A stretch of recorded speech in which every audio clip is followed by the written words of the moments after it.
थी। शिवानी जी के लिए लड़का इतना सपना सजा रहा था, ये सब कह रहा था, लेकिन इनके लिए जानते हैं क्या कह रहा था?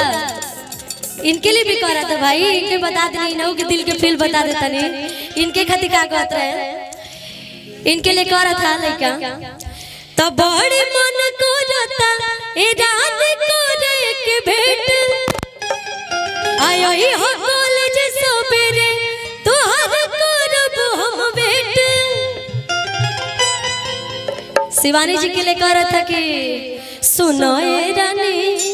तोहरा के देखी हम भाई ने दीवाना मारे लू तिरछी नजरिया आ कहाँ गलू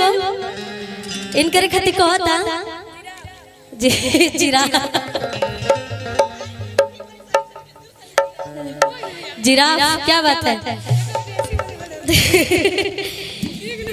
कि बड़े मन को रोता है रात को रे के भेंट आई आई हो कॉलेज सवेरे तोहर करब हम भेंट कि जवन भइल रहे गलती न फेर होई हो तुम हवा ओढ़नी से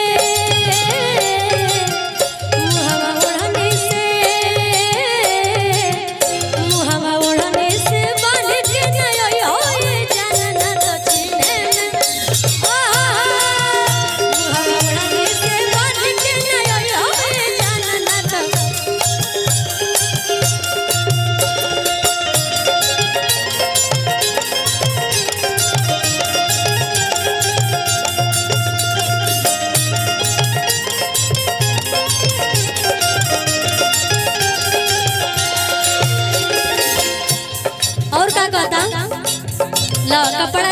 कपड़ा बड़ी पियरे रंग के पहनल बड़ी वो पियरे रंग में बोला तो बा ये पियर रंग में पहन के चल गई बड़ी पियर रंग में बोला तो बा कहता कपड़ा तू पहनी हो पियर चटक रंग के हाथवा में ले ली हो मोबाइल सिम सॉन्ग के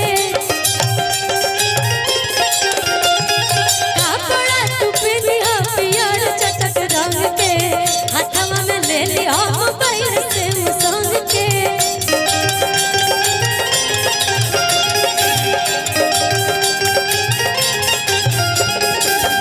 गोहार का करता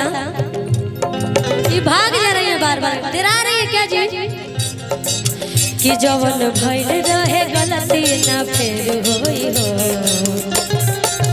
मुहवा ओढ़नी से ऐसा नहीं होगा आप उधर से हम इधर से आ रहे हैं ठीक है मुहवा ओढ़नी से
और सबके लिए सब कुछ होना चाहिए भाई। हमारे जितने भी हीरो लोग हैं, हीरो लोग मतलब आज के जनरेशन के लोग, उनके लिए बहुत ही प्यारा क्या बात है। तुमको भी मेरी याद आएगी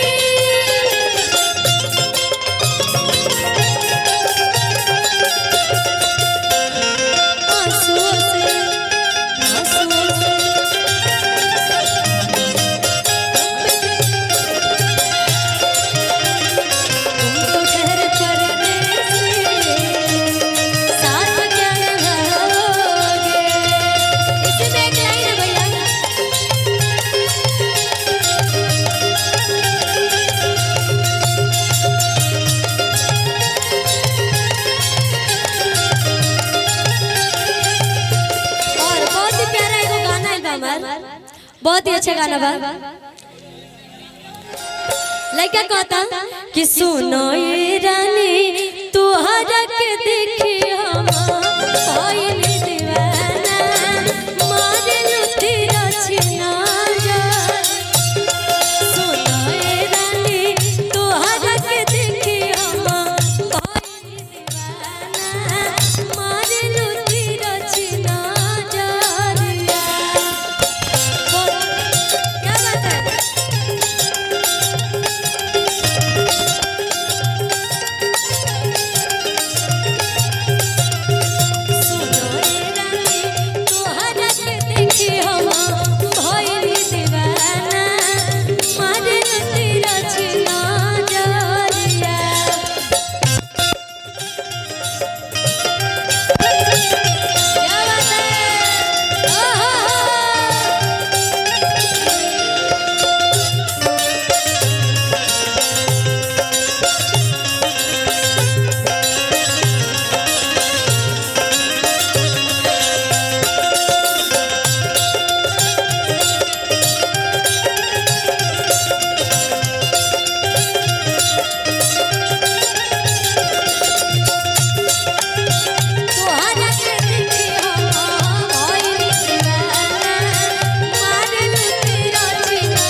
ए सोना जब जब